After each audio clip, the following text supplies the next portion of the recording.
Okay, everyone. I'm. This is the second video for for this week's video lecture. I do apologize. The end of the last video may have been a little confusing, so I will explain to you what happened. So I went through the part where I talked about the data set and um, putting the data in and setting up the database and all that. What I had meant to do right after is to show you a different part of the presentation where I show you what the output in SPSS looks like after you run a statistical test. A little bit more than what I talked about last week when I showed you a regression analysis, just a little bit more to show you what SPS looks like. However, what I've realized after I did that whole part of the presentation and went back to this version, so I went from sharing the screen to this version, I realized I had hit the pause button. So the whole thing I was doing on that other part of the presentation didn't record. So so now I got recorded again. So what I'm going to do here is pull up my share screen and find the here it is right here. Okay. The part that I wanted to share with you. And so here we go. And I'm checking to make sure I'm recording right now because it actually doesn't show on this part of the screen. Um, okay. So what I wanted to do, um, which by the way, okay. Um, okay. So here's what I'm going to show you.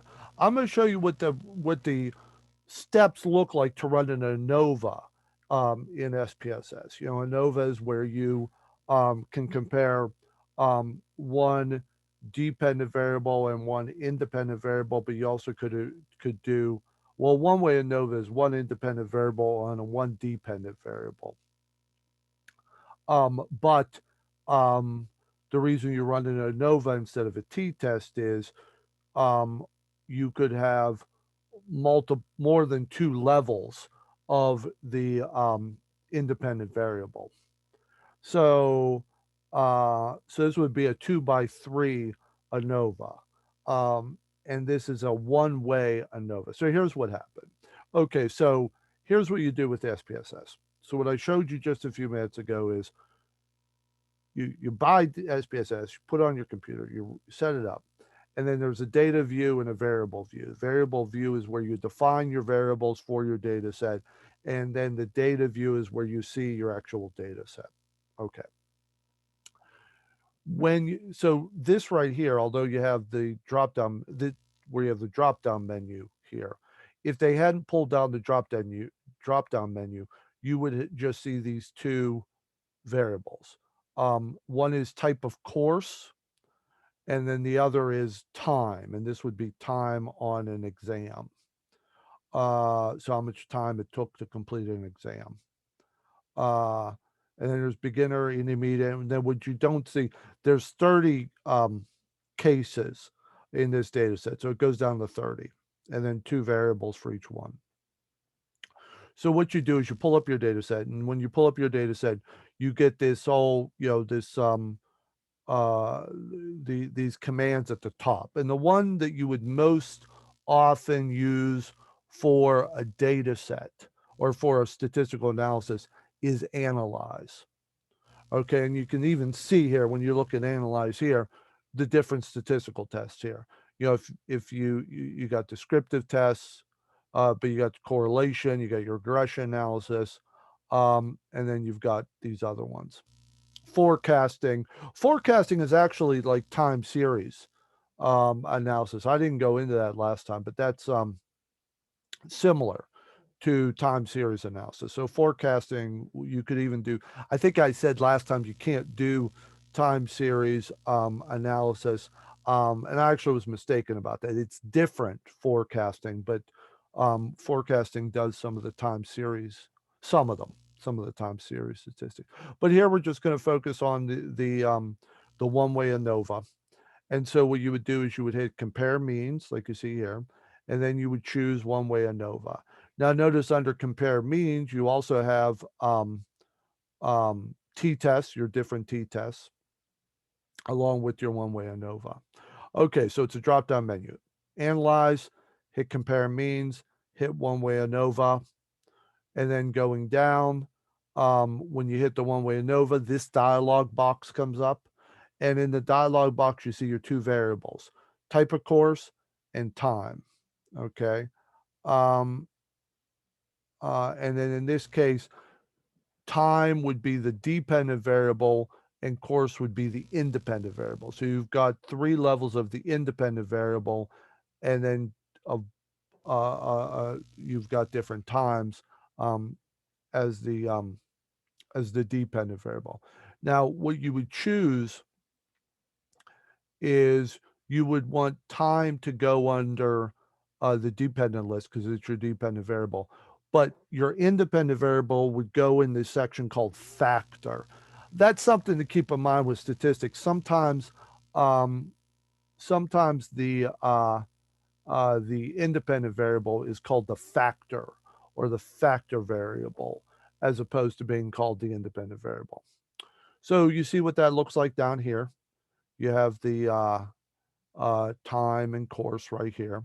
Um, then when you hit,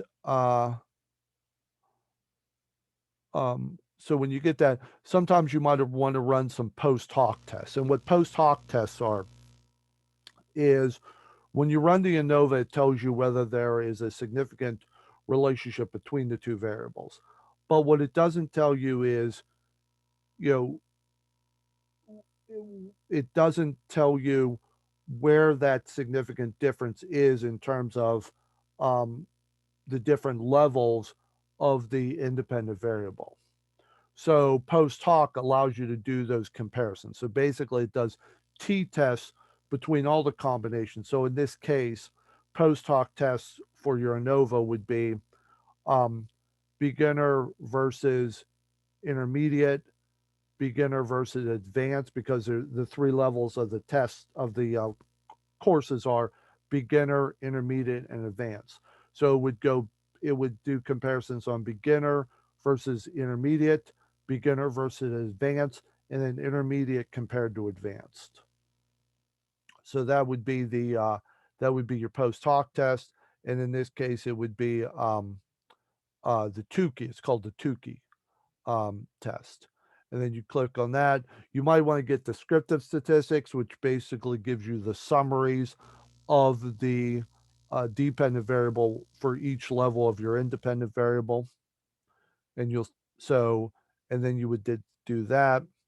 And then you would just hit this button. So once you get the chance to go through the options that are available for different statistics that you might want, um, you hit continue. And then you hit the OK button, which is basically confirming that you want to run that test or run the tests that you put in. And then what you would get are results that look like this. First is this descriptive statistics, this graph of your descriptive statistics. And notice here that, like I said, you have 30 subjects, 10 at each level. And then this is the average time for the beginner course, the average time for the intermediate course, and the average time for the advanced course. Now, as you look at this, you can already kind of guess that the time for beginner and intermediate and beginner compared to advanced is probably could be significant. But notice the time for the intermediate and the time for the advanced are real close together. So it seems unlikely that's going to be significant, but who knows? And then you get the results of the ANOVA. And, when you run an ANOVA, this is the section that's most important to you is what is the F score and what is the significance of it? So in this case, it's significant because it's less than 0.05. It doesn't actually tell you if it's significant. You have to base that on your own based on the P level that you chose. Now, as we know from statistics, the P level is almost always 0.05, at least for psychology statistics. So 0.02 is less than 0.05, so it's significant. And then what you also get here are the post hoc comparisons that I talked about. And look, you have, as I said, beginner compared to advanced, beginner compared to intermediate, and advanced compared to intermediate. And notice that of the comparisons, the only one that isn't significant is intermediate compared to advanced, which is kind of what I said here, because it just looked like they were so close together. Okay, and that's what it looks like. That's what the SPSS output looks like. So it is. Uh, I just wanted you to come away from the course with at least some exposure to what SPSS results look like and how the process looks when you're using SPSS. As I said, we're not going to use it in the course. I don't know that we're going to talk much more about SPSS, but I wanted you to get a sense of what that looks like because, as I said, it is the most commonly used statistical program in the social sciences. Okay, so what I wanted to talk about next was uh, uh, population and sample um, uh, population and sample considerations in quantitative statistics. You know, it's important to remember that in quantitative research, what we're doing is we're gathering information about a population based on a sample. So we are getting a sample of individuals that, for a variety of reasons, we think mirrors what the population looks like. The population may be everybody in America. It may be everybody, our population may be everybody in the world over the age of 65. We are trying to base our sample and how we create our sample on how closely it mirrors what the population looks like. Um, so the target population is the entire category of people you are interested in studying. It could be all humans, it could be things like children of divorced parents, elderly people living in nursing homes. But your ultimate, remember what you're ultimately looking to do is be able to take the information that you have from your sample and draw some sort of conclusions about the population. And the key challenge with any sort of sample is the degree to which it is representative of the target population. And if you can make the case that your sample is representative of your population, then what you can do with your results is generalize them. And what that means is that the results from the sample can be applied to the entire target population. Um, so one example of this might apply is if you um, if you are trying to gather what individuals in a school, let's go with a smaller example. Let's say our population is all the students in one school. Then what you would do is so let's say that's the population. We're looking to find out what the view of um, what the view of all the students in the school is of teen drinking. And so what you would do is maybe find 40 students, but not just any students. You would find 40 students that you would have reason to think are that as a group mirror the population of all the students in the school. So you would want a representative sample that looks like it has the same characteristics of all the students in the school. And then what you would do is if you had a good enough sample, a sample that is representative of your population, then you could generalize your results. So whatever results you got by giving surveys to those 40 students, you could then generalize your results to the entire population of the school.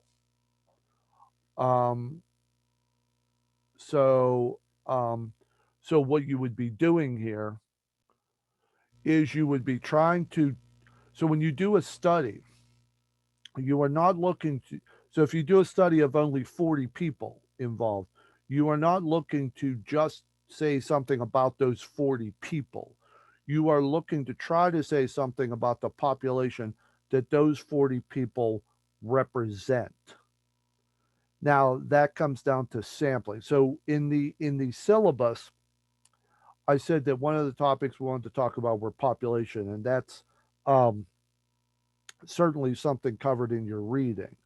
But I wanted to spend time during this lecture talking not about population, but about sampling and how and what steps you can take to try to get a sample that is most representative of your um, of your population. So, and the way this goes is the more complex the sampling method, the more likely it is to give you um, a representation, a sample that is representative of your population. So let me talk about four major types of sampling methods. The first is called convenience sample. And this is where you just find people, you ask a bunch of people if they would like to participate in your study. Now, the advantage of this is the quickest and the easiest way to do it. You just find people who say they're willing to be part of your study. But the problem with a convenience sample is it's probably it's very unlikely to be representative of your population. Um, um, because you're getting people who um, you just ask. So the other thing about convenience sample is I said that a little wrong. It's not that just they say um, they're willing to do it. In the end, that's all subjects or people who say they're willing to do it. Um, that's an ethical principle we talked about before that you can't coerce somebody to be part of your study. But convenient sample means you just go find people who are the most convenient. You ask people, um, someone walk you basically stand in the hallway and you ask people if they want to be part of your study. Years ago, I don't think I haven't seen this for a long time, but there used to be in our local mall. There used to be a person who'd sit out with a clipboard, and they would just stop people as they were walking by and say, "Hey, would you like to complete a survey?" You may have seen. I don't know um, how common that was. It may. I mean, I know it was at our mall, but I'm not sure where else it was. How many malls it's in, but they would just sit there with clipboards and they would stop people and say, "Hey, would you be willing to do this?" Um, that's a convenience sample. It's not very random. You don't know who, it just so happened that those were the people out that day. Um, plus, very often with a convenience sample, you're asking someone to do it right at the moment. That was the other thing about these surveys. They weren't going to give you a survey to take home. They wanted you to fill out now. So basically, you're limiting yourself, one, to whoever's in your geographic area at any particular moment, but two, you're limiting yourself to just two people who have the time to do what you're asking them to do. Okay, so that's a convenience sample. Um, the next one is a volunteer sample, or what's called a self selected sample. Um, and this is where people volunteer to be part of your study. And so this would be the one, if you're ever on a college campus, you may have seen, there'd be these advertisements, these posters up and say, looking for subjects. And You'd call a number, you'd send an email or whatever, have an email address or have a phone number. And so that's called a self-selected sample, or what otherwise is called a volunteer sample. In other words, you are getting people who are volunteering to be part of your study. You may be you're the one putting out the request, but they are responding to your request. The advantages of um, a volunteer sample is it's a relatively easy way of getting participants. Um, People volunteer so that you already know that they're motivated, and you're not having to pressure them or talk them into it. Um, but again, it becomes a bit harder um, to make sure that you are having a sample that is representative of your population. Now that it's more possible than the convenience sample because um, with the convenience sample, you talk to someone already. You've grabbed them and you say, "Hey, will you participate?" And they've already agreed. So you are not going to be able, or I guess you could, but it's not going to be a really good thing to all of a sudden let them go if they don't meet uh,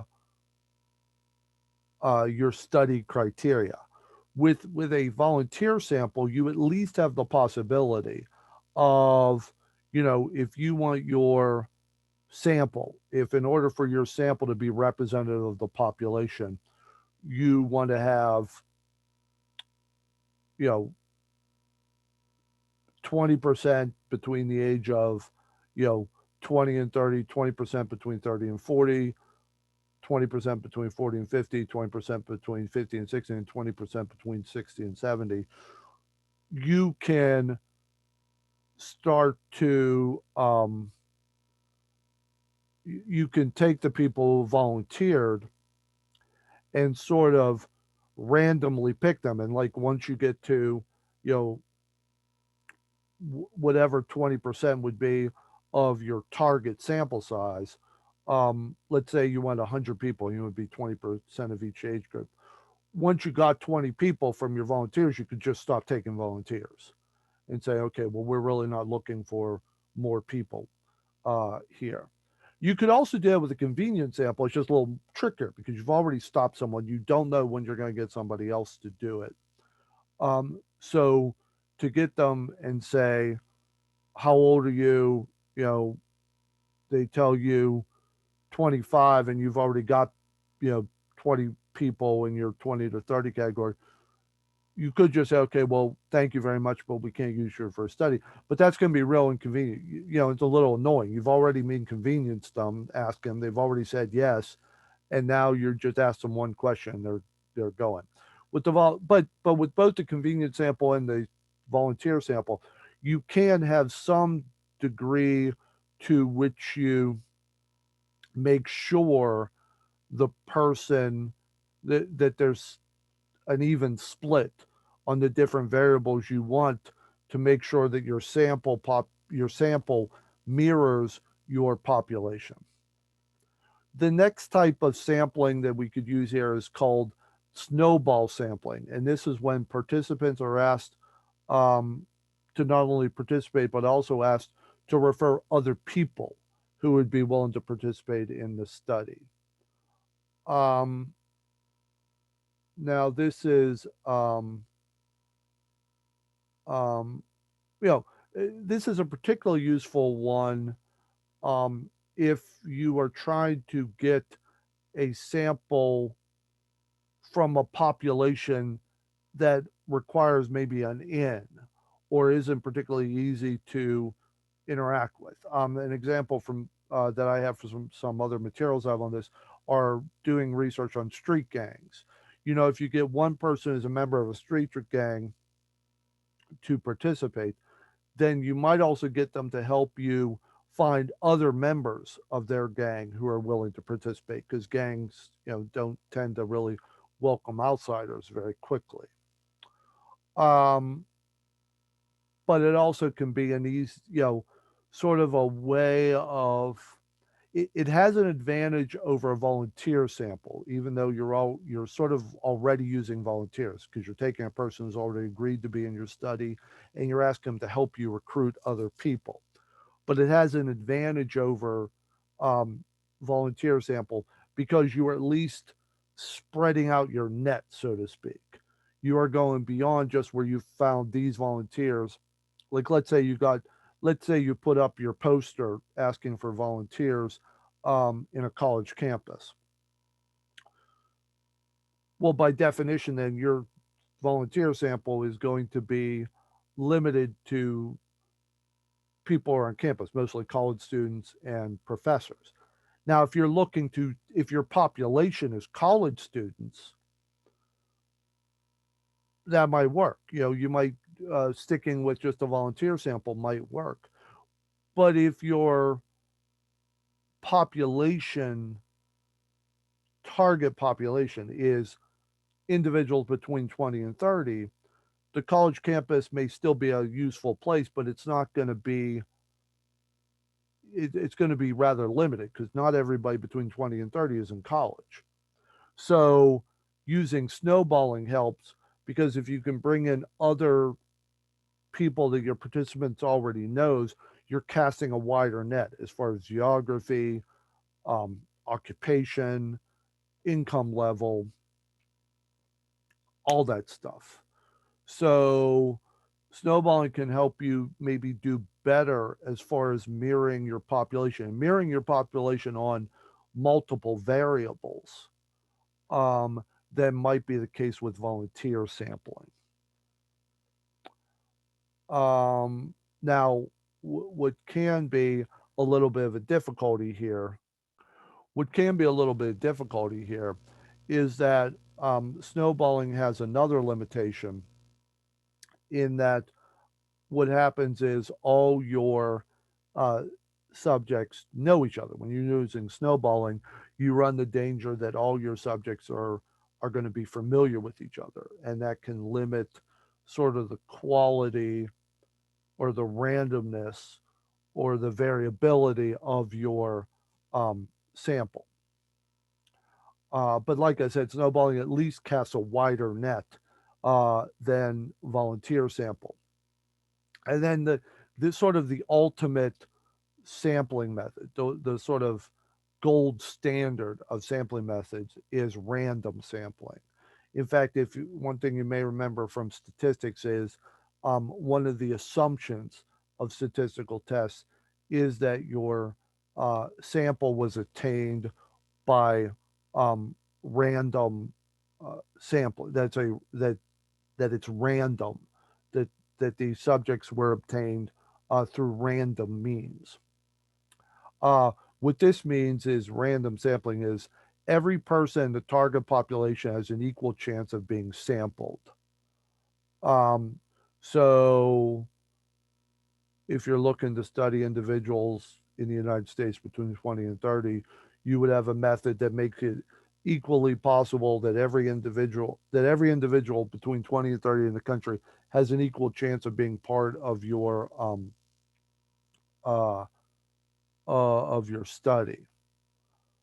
Um, where you see this the most, probably the most clearest example of random sampling that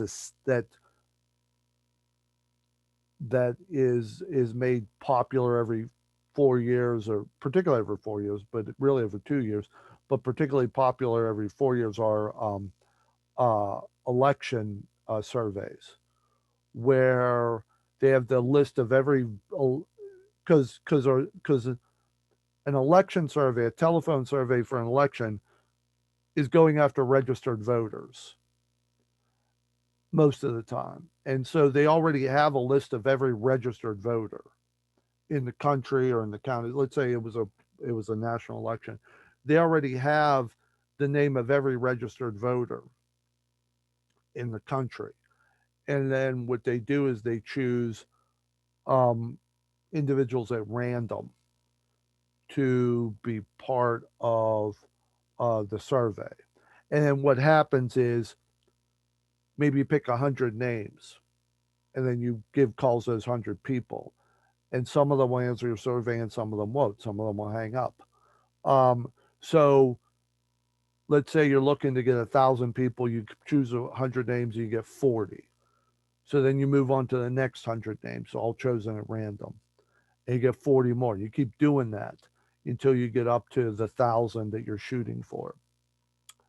Um, Now this has the advantage of when you do it by randomization, you're not actively deciding up front if you're getting enough people of a certain age group, search education, gender, uh, uh, socioeconomic status. The assumption with randomization is that if you are being truly random in what you're doing, the assumption is your sample will mirror the population. Um, so you don't even have it's not even necessarily expected that you're going to decide as you're choosing subjects for your study that you're mirroring the population, because the assumption is if you're being truly random in how you're selecting subjects, then you are mirroring the population. So that's an advantage of random sampling, is um, that the assumption is if your process was truly random, you can generalize comfortably from your sample to your target population, because randomization is seen as the key way that you get a sample that is representative of your population. The disadvantage of it is it's the most expensive and time consuming process. Also, randomization assumes that your sample mirrors your population. It doesn't guarantee it. It doesn't mean you couldn't have lopsided results as far as having too many people, um, with college backgrounds than there are in the population. So you can still have a lopsided sample with randomization, even though randomization, being truly random, doesn't require you to show proof that you've got a sample that is representative of the population. So I wanted to just go through the four main types of sampling: convenience sampling, self selected sampling or volunteer sampling, snowball sampling, and random sampling. Okay, moving on. The other thing I wanted to talk about was validity in research. And uh, internal and external um, validity. Internal validity. So those are two terms. Um, Internal validity um, refers to the degree to which you can be comfortable that the effects observed in your study are due to the manipulation of the independent variable and not to some other factor. Because remember, that's essentially what you're looking to do with the study. You're looking to say, is there a direct relationship between my independent variable and my dependent variable? And you do that by manipulating the independent variable. um, in the SPSS example I gave you, there were three levels of courses: beginner, intermediate, and advanced. And that's the independent variable. So you're looking for the effect on type of class on time it took to complete a certain test.